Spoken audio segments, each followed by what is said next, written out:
Thank you everyone for attending today. I know it's a beautiful day out there, not the kind of day you usually want to be sitting on a computer, but we definitely appreciate you coming, and we hope wherever you are joining us from today that it is just as beautiful outside.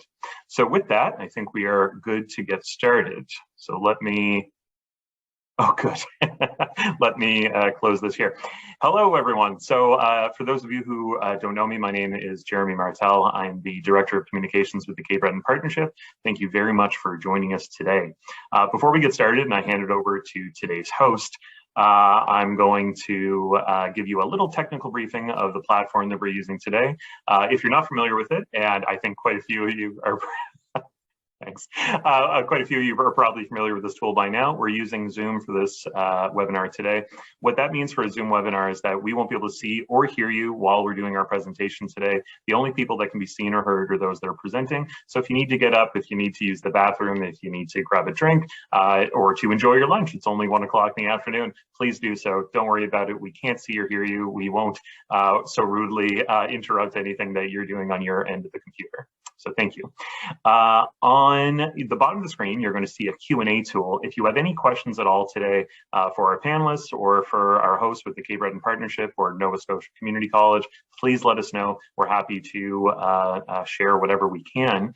So please feel free to add questions there. In the chat, if you have any comments, if there's a question that one of our presenters asked, feel free to put information into the chat, and we'll be happy to review that as well and take a look and consider things that come in that way. Also, I just want to send a very big thanks again to everyone attending, including some of the sea farming students from NSCC who are attending today. Definitely appreciated that everyone's taking the time to join this very important topic. So with that, I am going to invite Amanda Mombourquette up to the virtual podium. Let's see if we can entice Amanda to come on up. There's Amanda. And I'll let Amanda introduce herself. Hi, everyone. So welcome to our second in the series of ocean farming webinars on food security and environmental sustainability. My name is Amanda Mombourquette, and I am a community innovation lead here at NSCC. And I am happy to say that today I'm coming to you from Abuct, the Ocean Innovation Center, on what is a very stunning waterfront on this sunny day in Port Hawkesbury today. And actually, Abuct is the Mi'kmaq word for ocean, so it's a very fitting venue for today's event. I want to begin with a land acknowledgement. As we are all tuning in virtually from a variety of locations across the province, we would like to respectfully acknowledge that we are all privileged to be gathered and located on Unama'ki, the ancestral and unceded territory of the Mi'kmaq people since time immemorial. On behalf of today's hosts, presenter, and attendees, we would like to sincerely thank our Mi'kmaq friends and partners for sharing their land and home with us. So as I mentioned, this is the second in our 5-part series of webinars exploring ocean farming. The series was launched in response to local community interest in Eastern Cape Breton in sustainable economic development opportunities, such as ocean farming. Our goal is to really support the development of a sustainable and responsible ocean farming industry along the east coast of Cape Breton Island in particular. Our first session, Ocean Farming 101, was a great success with our keynote from Dana Morse, who is with the Maine Sea Grant and the University of Maine Cooperative Extension. And in our follow-up from today's session, I want to assure everyone that we'll include the slide decks from our presenters, as well as a video recording of today's session. This session, along with all of the others in our series, will be available on the Cape Breton Partnership's YouTube channel and under the news items section. So NSCC is really pleased to be partnering with the Cape Breton Partnership to help foster the ocean farming sector in Cape Breton and across the province, really. This is a great networking and learning opportunity for our current students and faculty in programs like sea farm operations, as Jeremy mentioned, and fisheries and aquaculture. It will also help inspire future industry workforce members. So without any further preamble, let's dive in. Today's webinar brings together experts from one end of the province to the other to discuss food security and environmental sustainability in the sector. Joining us today are Stacy Mccarthy. Stacy is the Marketing and Communications Manager at the Aquaculture Association of Nova Scotia. She joined AANS in June 2021 and is a Senior Communications Strategist and Writer. She has spent the past 26 years working in a wide variety of industries across Canada and internationally, including nonprofit government and operating her own consulting business, Offsite Communications. A proud maritimer, Stacy's love for the ocean has fueled her passion. Allison Mcizek is also with us today. Allison has been a biologist and research coordinator with Eskasoni Fish and Wildlife Commission for over 25 years. She is responsible for research project identification and implementation. And after completing her BSc in biology from Mount Allison University, she completed an advanced diploma in aquaculture from the Fisheries and Marine Institute of Newfoundland, and completed her Master of Technology Management in Aquaculture from the same institution in 2018. She has worked in some capacity in the field of aquaculture with EFWC, specifically oyster culture and environmental monitoring. Allison has been involved with research focusing on traditionally harvested and culturally significant species to the Mi'kmaq of Unama'ki.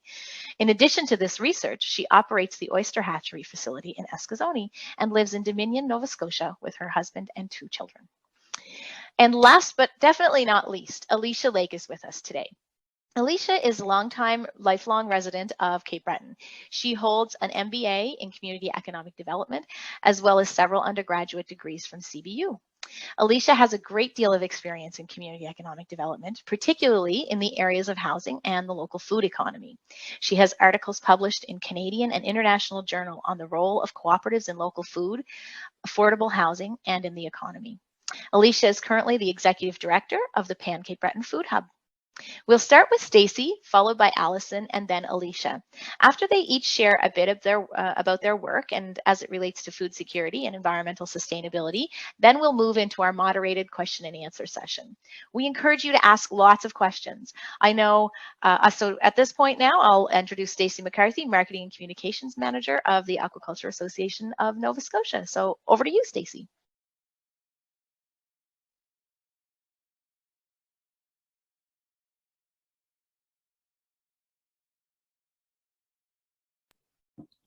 Okay, thanks very much. Just gonna share my screen here, folks. Maybe you can just let me know if everyone's seeing this okay. Good. Looks great. Okay, great, thank you. So thanks very much, Amanda.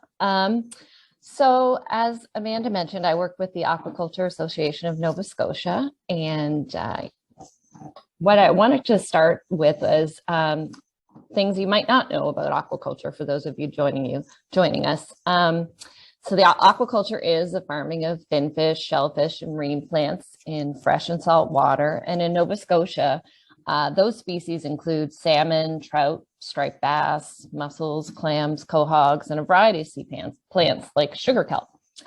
Aquaculture is the world's fastest growing food production system and currently contributes fully half of the total global fish and seafood supply. And according to the FAO, we're going to have a 40 million metric ton global shortage in the supply of fish and seafood by 2023 without aquaculture expansion. So fish and shellfish farming present an innovative approach and sustainable harvest of food from our waters. So a great alternative. The Aquaculture Association of Nova Scotia is a not-for-profit industry trade association, and we were founded in 1977. We currently have 12 independent board members and 2 science advisors on our team, and we represent more than 125 members of sea farmers across the province, including suppliers and First Nations and educators. And of those 125 members, that's 95% of all Nova Scotia sea farmers. And our mission is to support the production of quality farm seafood in the cool, clear waters of Nova Scotia, creating wealth based on a renewable resource. So how we work with our sea farmers is by supporting the whole process of aquaculture growth, starting from the initial area scoping, lease applications, community engagement, and independent third-party certification and traceability. And that's all in alignment with the Aquaculture Review Board regulations. We also provide ongoing training and support for our sea farmers and look for research opportunities to participate in that will help to evolve the industry in a sustainable manner. And in Cape Breton, some of those projects that we're currently working on are a seaweed cultivation partnership, or project, in partnership with Marinov. And that's looking at a multi-trophic solution to growing sugar kelp on shellfish lines. And we're also working on an MSX mitigation project in partnership with the Cape Breton University to develop a suspended oyster farming program that helps mitigate those effects of the virus. So if we look at aquaculture in Nova Scotia, you can see that we have leases that go from one end of the province to the other, and the value of those products has more than doubled to $90 million a year. And the production is nearly doubled to 13 million kilograms per year. And that in turn has provided more than 800 direct year-round jobs and 1,500 indirect supporting jobs in Nova Scotia. And those represent 254 aquaculture leases. And we have become Canada's leading exporter of premium quality seafood to the world. So what do people really think about aquaculture in the province? We used narrative research to conduct some public opinion polling for us last November and December. And the results showed us that the vast majority of Nova Scotians understand the contributions that aquaculture makes to our economy, and particularly in rural and coastal communities. And they feel that it's an industry that we need to continue to grow. Last May, the Atlantic Canada Fish Farmers Association also did some polling around the role of aquaculture in rebuilding the economy after the pandemic is over. And Nova Scotians continue to feel that it plays an important role in providing local jobs and locally grown food.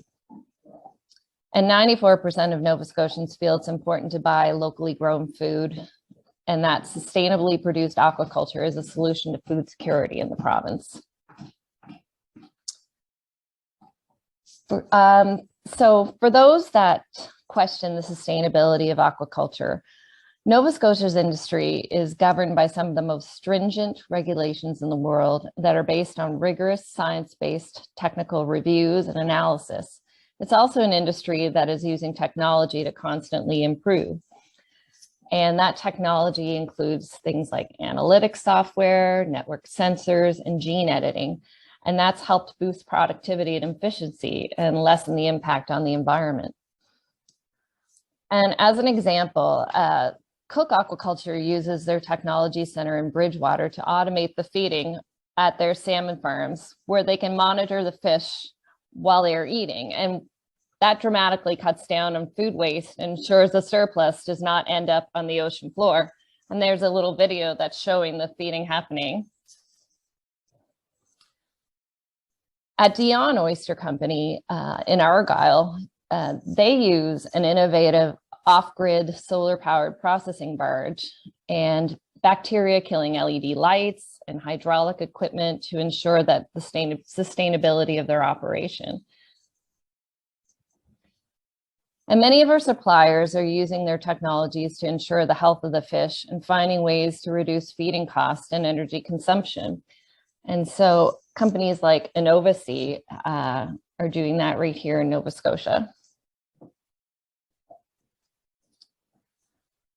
And finally, I think it's important to note that the practice of aquaculture is actually something that has taken place for hundreds of years. And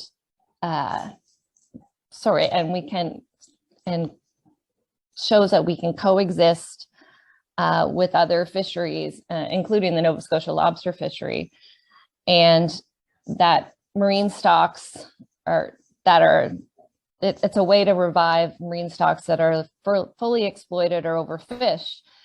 So farm seafood's an important way to reduce that pressure on the stocks so they have an opportunity to rebuild. And I want to leave you with one final thought, and that is for us to have healthy oceans in the future, for fish stocks to increase in numbers and biodiversity, while also having food security for our growing human population, we need aquaculture.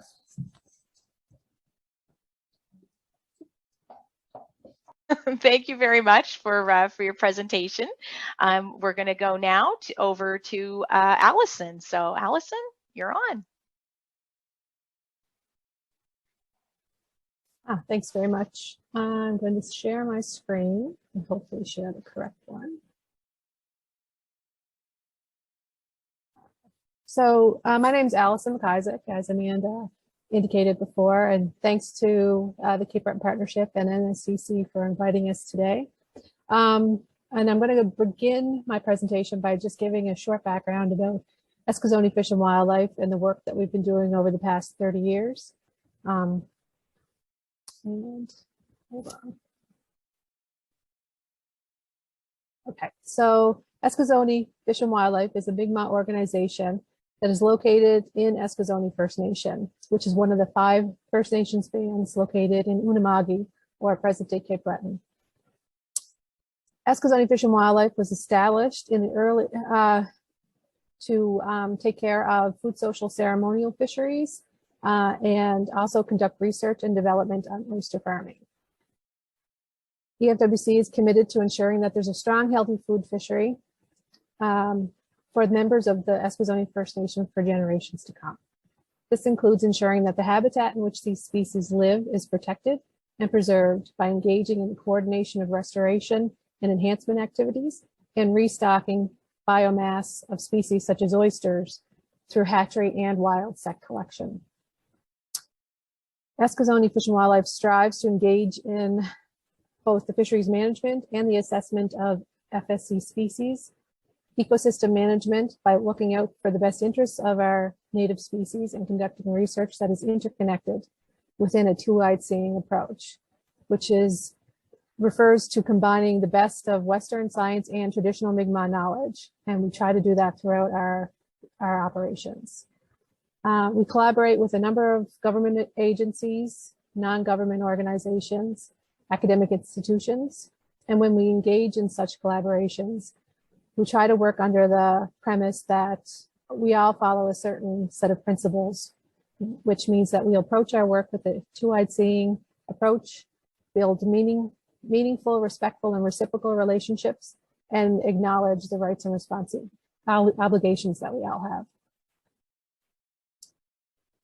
So now, I'm going to talk a bit about the food social ceremonial fisheries because it ties it directly into First Nations food security and the Aboriginal and treaty rights. So these food social and ceremonial fisheries refer to both the Aboriginal and the treaty right to fish for food. This right is second only to conservation. In 1985, an Indigenous fisher from the West Coast, Richard Sparrow, was charged by DFO's officers under the Fishery Act. However, when this went to the Supreme Court, his right to fish for food was upheld. And this ultimately resulted in the Aboriginal Fisheries Strategy and the Aboriginal Fisheries Guardian Program. Similar cases were taken to the Supreme Court of Nova Scotia in the early 1990s, and the Mi'kmaq right to fish for food was upheld here as well. And it's widely recognized that the Mi'kmaq always advocate for the protection of nature's balance, and which can be related to sustainability. Eskasoni Fish and Wildlife operates the Aboriginal Fisheries Strategy and the Guardian Program for the community. The role of the AFS is to ensure that there's a food fishery available for any community member who is interested. And the role of the Guardians is to ensure that these fisheries continue to thrive. And we do this through monitoring habitat, research, habitat restoration, patrols, monitoring catches, and whenever possible, speaking for the fish and the habitat that they live in to ensure that they are protected and conserved. The Aboriginal Fisheries Strategy and the Guardian Program are one part of many projects that EFWC is involved in, and they're all interconnected. We do work on species at risk. We are working on a project, an Indigenous habitat protection program, as well as looking to protect an area of the watershed under the Indigenous protected and conserved area. And throughout the years, there's always an oyster project happening. So we are involved with oyster hatchery work, and I'll focus mainly on oyster work and aquaculture monitoring. So Escazoni has been formally involved with aquaculture for decades. And before that, there would have been different types of fisheries that the First Nations people engaged in. But in 1969, the late Chief Dan K. Stevens, pictured here, along with the late Charlie Dennis, helped bring technology from Japan to collect and grow oysters here in the Fedora Lakes. A number of people from the community worked in preparing the technology, which was scallop shells, which were hung in the water for oysters to set on. Over time, challenges caused this operation to cease, but there remained an interest in oyster aquaculture regardless. In the early 90s, when Eskasoni Fish and Wildlife first started, we did some work to start looking at oyster research again. And this occurred mostly in the Gillis Cove area of the Fedora. We looked at different ways to collect oysters, different ways to grow them in suspended culture. And in 1998, we received license for our oyster processing plant. And in 2003, we built and started work within our oyster hatchery. So moving forward, our real goal with oysters is to care for the oysters, to keep the Fedora Lakes clean, and to stock beds for an FSC fishery. As was mentioned, we do have a problem with MSX in the lake, and we're looking at ways that we can continue working with the oyster and for the next generations. We also assist with community leaseholders with leasing opportunities and issues. We gather Mi'kmaq ecological knowledge, and we organize our operations through evidence-based office management, and we value community input and feedback. Some of the initiatives that we've been involved in promoting oyster stocks in the Fedora Lakes, which is, and also supporting food security, is the installation of oyster reefs, the designation of oyster sanctuaries in some areas of the lakes, the involvement in an oyster breeding strategy, as well as oyster workshops. And since 2015, we've been involved in the environmental monitoring program, which is regulated by the province of Nova Scotia. And we do the sampling as a third-party contractor for various operations in Nova Scotia. And so some of the challenges that we see are disease. There's always a chance that other diseases will come into the area, especially with climate change, and then the identification of suitable growing areas. And moving forward, as we talk about food security and food and sustainability, we have to consider a number of both local and global issues. So I just wanted to mention that, you know, when we're looking at oyster culture, we can, it has the potential to address a number of the UN's sustainable development goals, as well as consider the impact of operations on the Indigenous peoples. When we're talking about the United Nations Declaration on the Rights of Indigenous Peoples, there are 8 articles that require Canada to fully support the management, conservation, and recovery of fisheries resources traditionally relied upon by Indigenous species. Sorry, Indigenous peoples. So in conclusion, I personally believe there's potential in aquaculture as long as it's done with great respect for the environment. And sustainability is a complex concept. The Mi'kmaq worldview and traditional definitions of sustainability don't always mean the same thing, but there are opportunities to weave these knowledges and incorporate the worldview as moving forward. And there's always lessons to be learned around the globe. So thank you very much. And I just wanted to end with a great example of two-eyed seeing. I've learned a lot from the late Charlie Dennis and Dr. Renee Lavoie, and I appreciate your time today. Thank you.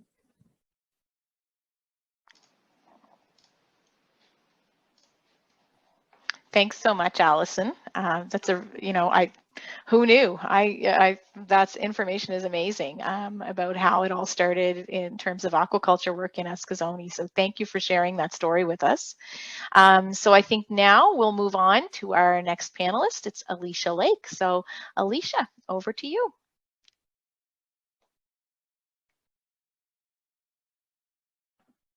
Hello. Just getting all my tech straightened out here. I hope I'm on. So thank you all for inviting me today. I have a little bit of a different perspective. So I'm the executive director with the Cape Breton Food Hub. So not just specifically ocean products, but also products from the land also. So my screen is not. Let's see here. There we go. So I just want to start with a little background about the Cape Breton Food Hub. We're a multi-stakeholder cooperative, so both our producers and our consumers are members of our organization. And that's really important because I think when we talk about a new type of food system based on a local food economy, it's really important to recognize that the eaters and the producers are equal members in making this partnership really strong and developing a whole new food system. We cannot have food production without having eaters, and if we don't have eaters, there's no point in food production. So that's kind of the basis of our organization, is that we're working together to build a stronger local food economy for eaters and for food producers. So we've been in operation since 2015. We basically operate as an infrastructure and distribution link. So we have over 60 food producers from across Cape Breton Island. Those are some farmers who do vegetables or meats. We also have bakeries, value-added products, and of course some seafood products as well. So each week, the producer members of our co-op are able to add all of the products that they have for sale onto our website. Then on the weekends, our consumers, which are households and restaurants from across Cape Breton Island, as well as a few retail stores, order their food. Then we send out a list to all of our producers of what was ordered. We arrange for the pickup. They just have to drop off at a nearby location. And then we arrange for all the distribution to happen. So then our restaurants get delivered to, and most of our households get home delivery. Some in rural areas have to go to a location like a community center to pick up their foods. So that's kind of the nutshell of how we operate. And what we've really realized since starting out is that it's not about just operating an online retail store for local food. It's really about transforming the whole local food economy here in Cape Breton. And there's so many impacts that just ripple beyond what we're doing. So we know, obviously, we're stopping imports from coming in, or replacing some of the imports, not stopping. We're replacing some of the imports coming in. That has a huge impact on the economy by keeping dollars here and also keeping jobs here. We know that there's a big impact on health, because when we're talking about eating a more locally sourced diet, we're really talking about food that's fresher, has more nutrition, has less processing, and just in general is all around healthier and promotes a healthier lifestyle. We do some work in poverty reduction, so trying to help low-income families in Cape Breton access local foods in a way that still pays farmers who very often are also low income, including some of our small ocean harvesters too. And then there's a lot of social cohesion and community work we do. We do a lot of education around teaching people how to cook, teaching people nutrition skills. Actually, a few days ago, we were involved in a conference and we taught an amazing workshop on making crab cakes. So that will be on our YouTube channel at some point if anyone wants to see. But we understand that there's a real role in building more community around food, and we try to do our part in that. And then absolutely, we cannot talk about the impacts of local food or any organization that's working in local food without talking about the environment. This is a huge, huge issue. The more local our diet can be, the better off it is for the economy, for the environment. And there's so many different issues with the environment that I've decided to dedicate an entire slide to just talking about this. The very first obvious point when we think about environmental impact is we think about reducing food miles. So when we think about foods that are being imported here, that's all carbon footprint, right? We're using fossil fuels to ship products from all across the world. And that has a huge impact on our environment.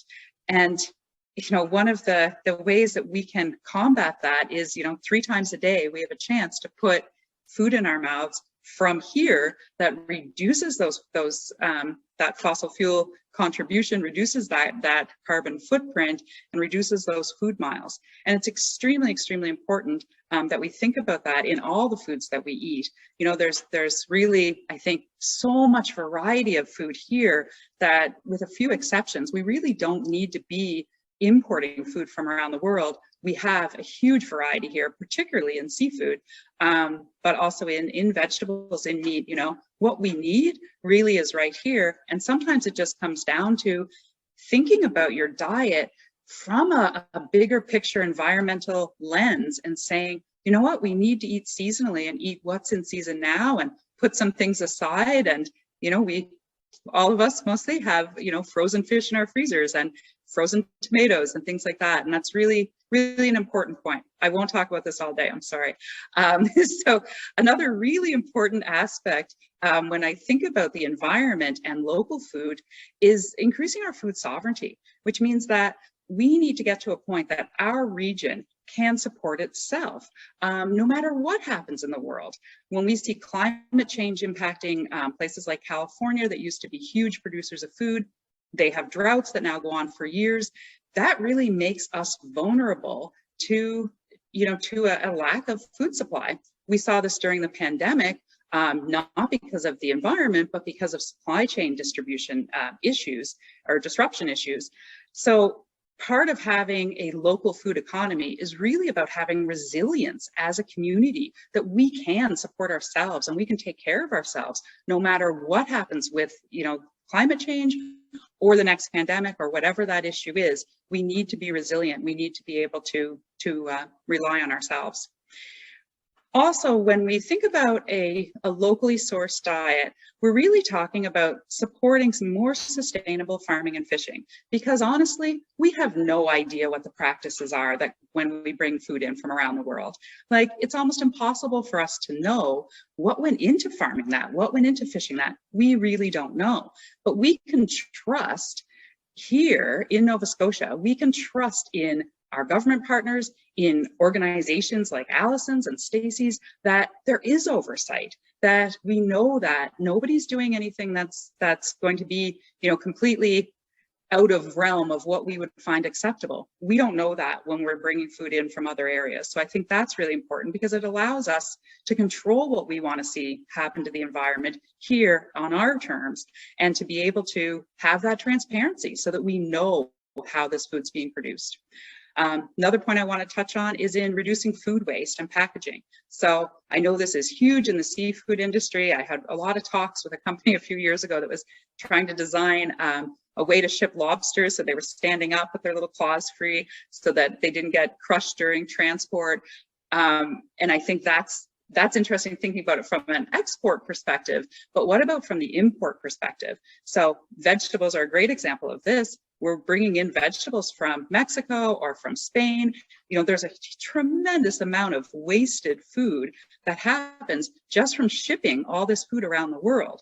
And then, of course, it takes a lot more packaging for you to send anything to somebody in another country than it does to sell to, the neighbor next door. So there's a huge benefit in eating locally that really reduces your food waste and your packaging, and has to do with all these things. So I could talk about this all day, but I won't. But 3 times a day, you have the chance to change the world. So think about eating more locally. So from the Food Hub perspective, every year we ask our, or sometimes multiple times a year, we ask our members, our consumer members, a lot of different questions in a survey. And one is also always, because of the Food Hub, do you eat more local food? So last year when we asked this, over 95% of people said yes, the Food Hub is helping them eat more local food. So we know that it's not just taking other sales away from farmers markets or from other organizations, it's actually buying more local food. So I want to talk about a few of our Food Hub ocean harvested products that we have. This is a wonderful picture of Peter. Peter Finch moved here from Ontario, used to be an organic farmer there and is now doing wild harvested products. Absolutely beautiful products. So he's harvesting sea kelp, he's harvesting some other kombu, I think is the other one. So anyway, he's doing a great job on that. Victoria Co-op fishery that everyone knows in Neils Harbor, the largest employer, I think, in Victoria County, which is huge. We also have Cape Breton Sea Salt, which is a wonderful company in Richmond County.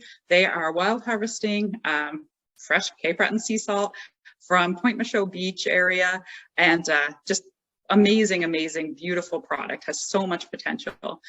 There's about 4, I think, sea salt producers right now in Cape Breton, very small, but it's such a wonderful product. It's just, I usually carry some around in a little box inside my purse so that when I go to a restaurant, I don't have to eat their terrible salt. I can just get some amazing Cape Breton salt no matter where I am. And then we have some small oyster producers that sell through the Food Hub, not enough. None of our seafood is enough. I'll talk about that in a minute. But also wonderful, wonderful product that's really popular with restaurants in particular, as is the Victoria Co-op fishery products. There's so many crab cakes in Cape Breton that go to tourists every year that come from the Victoria Co-op fishery. So I want to talk a little bit about some of the opportunities that I see from my local food perspective on potential ocean products. So we hear again and again from restaurants, from households, that people want more access to a wider variety of fish. The restaurants constantly ask me about tuna. Can you find me tuna? Where is tuna? And it's really difficult to find. And I know there's a lot of processing issues around that. There's a lot of different issues, but I know that the potential is there. We just need to be able to crack that. And then new innovative products like the seaweed, like the sea salt. Right now, the companies that are doing it are very, very small. I think there's a huge potential there to really expand that and just build out the capacity in the production. When I go to other oceanside communities on the west coast of America and Canada, there's seems to be a larger production facilities around things like sea salt. And I really think we can do that here. We have such clean water. We have such a reputation as having this amazing cold Atlantic Ocean water surrounding us. I just think it's ripe for, someone to step in and just do it at a larger scale. And then one thing that I see a lot of is demand for farm implements. So organic compost and organic fertilizers. So in Cape Breton, we have just a few certified organic farmers, but most of our farmers are using organic practices. And they really love products like seaweed, and products like shellfish. Richmond County, the municipality of Richmond County, does this phenomenal shellfish compost made out of crab shells, I believe. All of our farmers in Richmond County use it. It's a phenomenal product. It's amazing. I really think they or someone else should put it in bags and then sell it to the household market, for people who are home gardening, flower gardening, whatever. I mean, that's a huge potential. I have a picture here in the bottom of Blue Heron Farm that's out in Gardner Mines outside of Sydney, and they use seaweed. They harvest their own seaweed and on their property there and dry it out, and they use it for all kinds of things around their farm. So they put it between rows to keep weeds down. They use it as an organic compost. It's just really, really tremendously valuable product. So anyway, so I think there's a lot of potential that we haven't tapped into yet, just talking about the local market and how all these products could serve a local market. So I would love to have more conversations with anyone. Definitely always interested in adding more products to the Cape Breton Food Hub that have seafood or ocean harvested. So here's our contact information. You can go on our website or send us an email or give us a phone call. And I'll leave it there. Thanks so much, Alicia. So wow, like 3 great presentations. And maybe I'll ask our presenters if they want to just turn their videos on. We'll do a little question and answer period from our participants. And we've had a few in the chat already. I saw Allison answered Carl's question about looking for unpaid work term. If he's looking specifically around conservation environmental monitoring. So Allison, thanks for taking care of that one. So Carl can reach out to you directly. We've got a few other questions in the chat as well, though. So Alicia, this one I think is for you. So it's from Carl again, and he's asking who would be a good person to contact at the Food Hub to talk about getting involved with your program? Would it just be that admin address or that you showed? Yeah, absolutely. You can email the admin address, tell them, you'll get in touch with Zoe through that address, but if you ask Zoe to forward it to me, they will forward it to me. So yeah, but Zoe has all the information about the Food Hub, but if you're interested, I don't know if you're the same person that just asked about work experience, but I can definitely help you out with any of that, and would love to chat. So awesome. Okay, thanks, Alicia. So there's another question in the chat. It's a really great question from Dylan Yates. Dylan is asking, many folks, so he's from Cape Breton, I should start with. Many folks in Cape Breton are concerned with the expansion of open net aquaculture activities within the Fedora Lake. It is a UNESCO site. Do you believe escapee events, disease, parasites pose a negative impact on the native species surrounding these operations and several key Atlantic salmon rivers which flow into the lake? There's additional questions, but maybe we'll just start with that one, and I'll ask any of our presenters to jump in on that. It's a tough question. Well, I can take a stab at it. So escaped salmon and other stock into the wild fisheries in the open hasn't really been an issue at all in the province of Nova Scotia. Our major salmon farmers, Cook Aquaculture, have done a very good job of mitigating any kind of potential for escape. And so we haven't had any issues with that happening here. So it's not a concern for the Fedora Lakes either in terms of how that the whole thing is managed and the structure of the open nets. And they've gone to great lengths to ensure that they're that doesn't happen. Okay, thanks, Stacy. I guess maybe I'll kind of dive into a few of his other questions. You know, he's asking what's being done to mitigate the negative impacts. And Allison, I feel like from your presentation, Escazoni fisheries and it seems to be kind of on that track in terms of making sure you're approaching all of your work with very much an environmental focus. So I wonder if there's some comment you might be able to make on mitigating negative impacts.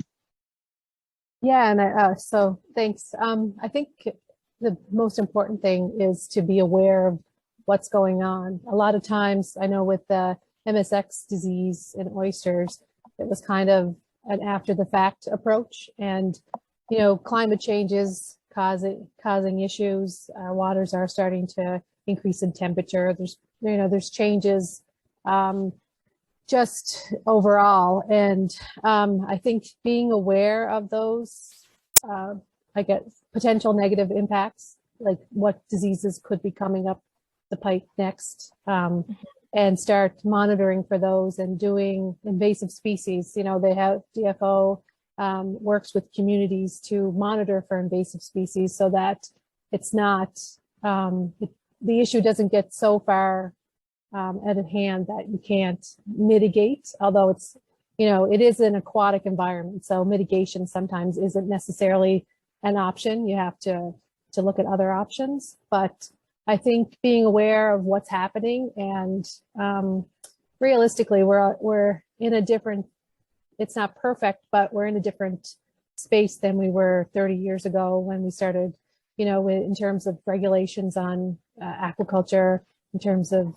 you know, looking at the ways to mitigate for, you know, the transportation of large ships, so ballast water and things like that. So I think it's, yeah, I think being aware that there's issues out there and being, trying to come up with some way to be proactive rather than reactive is Okay. one of the best options. Okay. Thanks, Allison. So I think maybe the next question back over to Stacy. Dylan is also asking, does the association know how many farmed fish escape these pens annually? And in the spirit of transparency, is there a website where you could find information about each operation? Yeah, there are actually DFO tracks escapes on an annual basis.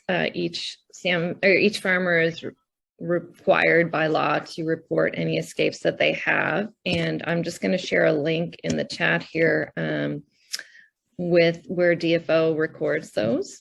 But you can look at them on an annual basis. Great, awesome. Yeah. Okay. Yeah. Okay, so another question had come in from Colleen Wheelaker in Cape Breton as well. And she's asking, what do you see as some of the biggest challenges and biggest opportunities for the sector right now in Nova Scotia? So this is really just open for anyone to jump in, but you know, maybe I'll just hand it over to Stacy, you first, from the association's perspective. I'm sure you guys are keeping your eye on this, and then we can ask others to jump in. Sure. So I respond to that question, typed it out, but one of our challenges, the biggest challenges, is just one that we saw with our public opinion polling, is the perception that the industry is not highly regulated or is following as strict a guideline as it truly is. So it's when in fact Nova Scotia's aquaculture industry is one of the most regulated in the entire world. So it's getting that message out to the public is a challenge. And also there's an issue on the part of the sea farmer themselves in being able to get their applications and their amendments through the industry and through that application process quicker, because there are delays on the regulatory side of approving lease applications and any amendments. And so that's costly to the sea farmer, the longer the delay in the process. And they really want to just get out there and be able to do their due diligence and start to set up their farms. But that really it deters some people from getting into the industry as a whole. But there are a lot of opportunities, conversely, with being able to provide sustainable local seafood, and we have so much coastline that is available that's not necessarily ones that are in the eye line of, you know, Nova Scotia's, like the people that are living in coastal communities in terms of their houses or and apologize, I have a dog. So there's so much opportunity that we can take advantage of, and so many great, you know, rural like employment opportunities and areas for youth. So I think there's a lot happening in the industry, and it's an exciting time to get into it. Awesome. Thanks, Stacy. So Alicia, from the local food perspective, the biggest opportunities and challenges we're facing. Yeah, so I hear from restaurants all the time just finding local seafood. They do want sustainable options, but I think there's a big opportunity there for aquaculture products.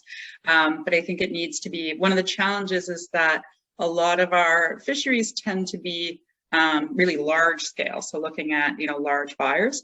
And I think that there is an opportunity in creating, niching down, as it were, and finding those smaller buyers that would want those more specific, higher end kind of niche products around seafood. So I think there's a big opportunity there. And I also think in the farming, in getting implements into organic farming, there's such a push now for farms to become organic, and the fertilizer issue is a really big one. So getting that compost, getting that fertilizer, and I think it really interacts well in a lot of ways with, with just the waste reduction, right? So in the industry, there is waste. Of course, whenever you process anything, there's a waste. But if it can be used in a way that creates a new product that can be sold, I think that's a huge opportunity too. And I really think in scaling up some of these kind of niche products that can be made from here, you know, we have a global reputation as having this amazing cold water. Everyone knows about our lobster, about our seafood, that it's, you know, this beautiful clean water that creates this amazing product. And I think we can use that reputation to really market things like sea salt, seaweed, those types of things as well. So I think there's all I see is possibility and opportunity. And I think it's just going to take, you know, be creative and you know, find those niches.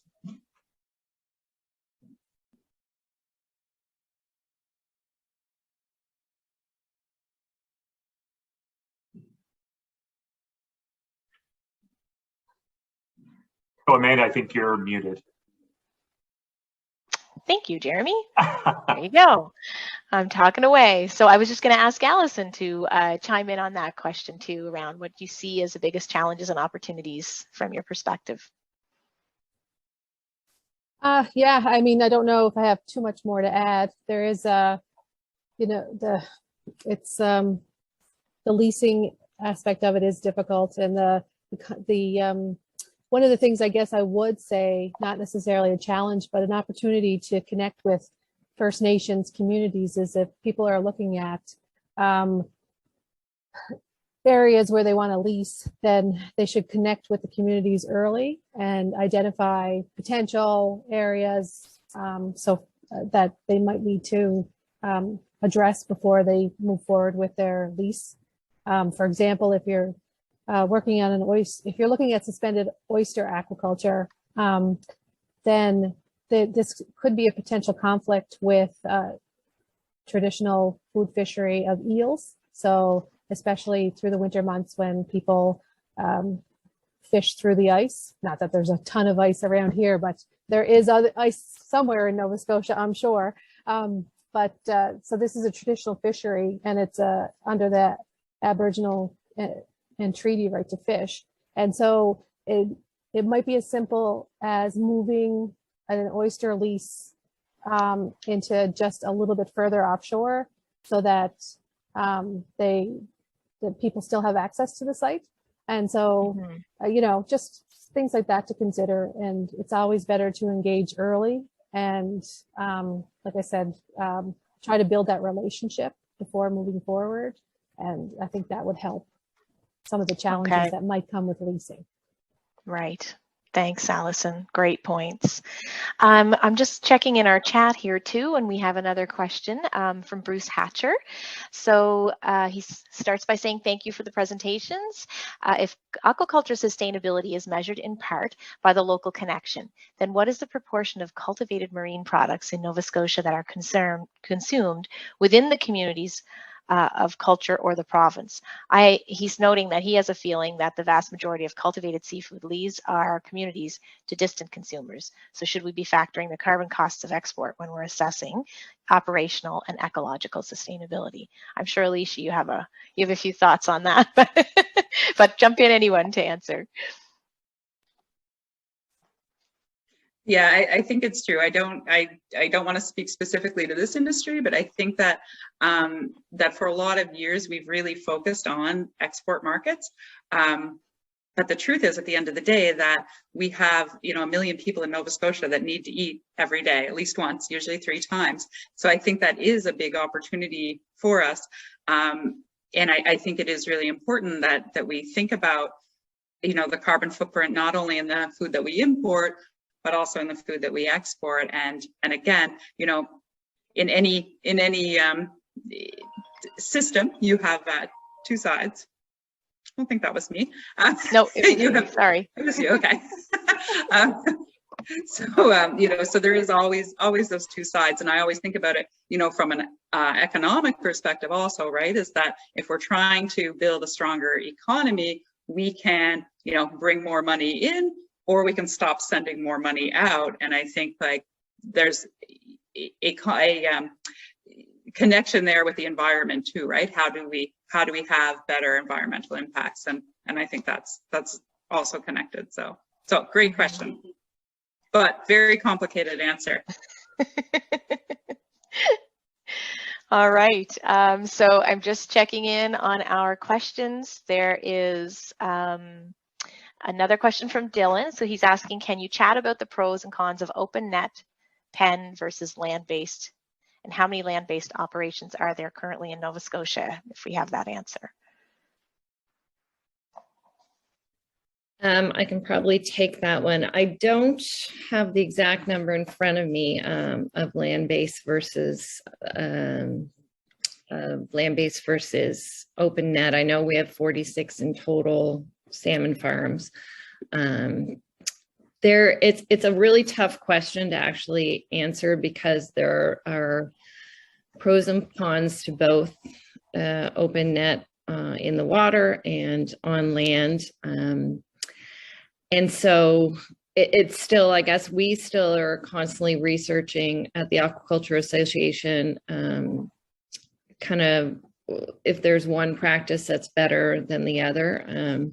With open net in the water, I think a lot of people know like the issues that people raise, but in Nova Scotia, we're handling very well with a chance of fish escapes or any kind of detriment to the species in the bottom of the ocean. And we're doing a really good job of that. On land, there's the consideration of how much water is still needed to be pumped into the land-based pens and how far away they are from the water and how much more footprint is needed for that water to travel into the pens because it still needs the fresh water to go in. So that part of the carbon footprint is much larger than, say, open net in the water. So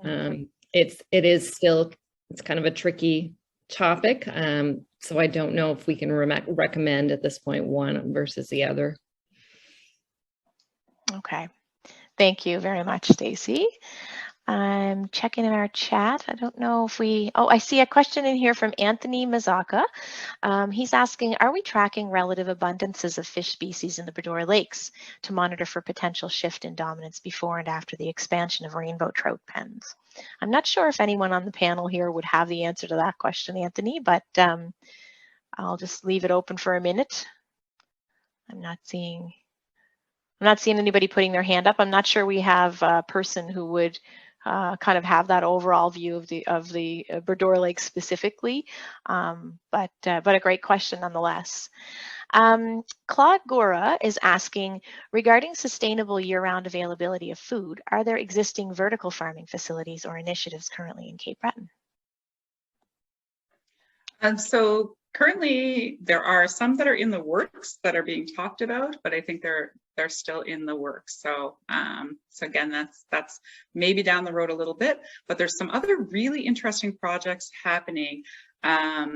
So there's Bullet First Nation has this new greenhouse that they're heating with thermal energy. So that's kind of an innovative project. I don't know they're going 12 months of the year, but I think their goal is something like 8 or 10. So that's happening. We also have a lot of our farmers expanding using high tunnels, which are kind of unheated greenhouses, but they expand that shoulder season at the beginning and the end of the year. And they also help with, some years because of climate change, we've been getting way too much rain. We've been getting hail in August sometimes. It's really damaging crops. And we've been getting, some late frost, like bizarre July frost or September frost. So there is definitely movement in that area of extending the season. And vertical farming is something that people are talking about. Also container farming. So that'd be shipping containers with UV lights, with water circulation. So I know there's someone working on a project like that. So we're not there yet. You will still have to eat a lot of carrots and a lot of cabbage to eat locally all year. But we do have microgreens now. A lot of people are producing microgreens. So we're definitely moving in that direction, but I think we're going to see a huge expansion in the next few years of producing more and more food locally throughout the year. And I think vertical farming will be one of those projects. So thank you. Okay, thanks, Alicia. All right, so I'm going to be selfish and ask a question that you know, that's kind of been on my mind, because Stacy, when you opened your presentation, you spoke about this kind of deficit of production we're facing in order to meet the demand by 2030 for product. And I guess in my mind, I kind of went right to, what does that look like? What would that look like in Nova Scotia if we were to ramp up to meet that kind of demand? So it's kind of a crystal ball question, but from AANS's perspective, like, is it, number one, is it possible? Number two, do you have a sense of what that might look like here? Yeah, that's a great question, and not one I'm sure I can fully answer. I'm not sure what the production value would have to look at to meet that demand, particularly in Nova Scotia. I know, though, that we have so much tremendous opportunity because we have so much coastline, and just our natural conditions are make it ideal for aquaculture in this province. I think that if we can get the regulatory process moving kind of swifter and get that kind of streamlined, then we could get more farmers out there and quickly meeting that demand. But there's so many new species that we're exploring to be farmed, and we really can cover, and there's so many different opportunities in terms of the sea plants that can answer so many of the issues that are pertaining to nutrients and supplements, and so there's you know, abundance of opportunity. It's just getting kind of all those ducks in a row to be how quickly we can ramp up to meet those kind of 2030 targets of supplying that. Yeah. Okay, thank you. And I'm just keeping an eye on the chat, and I see that Bruce has been, Bruce Hatcher, thank you for chiming in on Anthony's question about you know, the Fedora lakes and the species there. So appreciate that. I did want to also mention a comment in the question and answer from Carl Boudreau. It's not a question, but he wanted to say a thank you to all the presenters today. And he said it's a few days late, but wanted to wish us all a happy International Women's Day. Seeing powerful women from Cape Breton and I guess the province filling the screen today made him feel a sense of pride and hope for our island. International Women's Day was May 8th, or sorry, March 8th, but he's showing his appreciation a few days late. So thank you very much for that, Carl. Very supportive comments, and we appreciate hearing it. So I think we're going to wrap things up. We're a little bit over time, but fantastic questions in the chat and in the Q&A today, and fantastic presentations from all of our panelists. And Alicia and Stacy and Allison, I really want to thank you for taking the time to do this. I think it's important information that needs to be shared. I know I learned a lot, particularly about the operations in Escazoni. Allison, I mean, it's what a hidden gem you've got there, and I think it's really fantastic for us to be learning about what's in our own backyard. And so my huge thanks to all of you. I'm going to pass it over to Tyler Mathis, who is the President and CEO of the Cape Breton Partnership, to wrap things up for us now. So over to you, Tyler. Great. Thanks so much, Amanda, and good afternoon. Thanks for joining us today, and a huge thank you again to our panelists. I think Craig said it well. It's great to be here with great women leadership in this industry and many others on Cape Breton Island and in Nova Scotia. So thank you, Stacy, Allison, Alicia, and Amanda. We're excited to be here with our partners at the community college, our friends in the industry, and those of you who have joined us who are interested in learning more about the industry. Of course, we think that ocean farming is an important part of our culture and of our province, and important in our history as well. And we're able to build off the hard work of our fishers that have been part of our communities and our economies for generations. We have lots of untapped potential, and the questions and answers we've had have really built this fulsome conversation. And we're really glad to have this conversation about sustainability and new and innovative ways so that we can continue producing high quality products here in Cape Breton while protecting the ocean.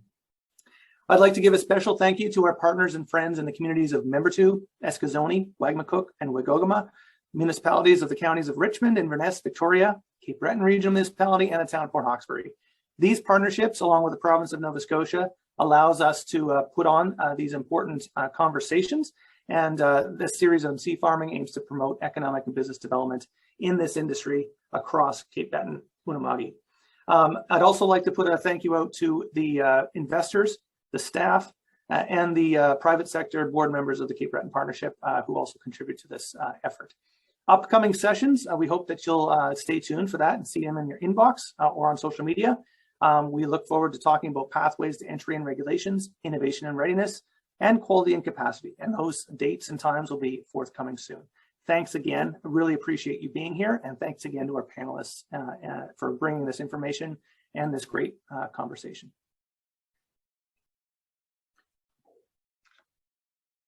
Thanks very much.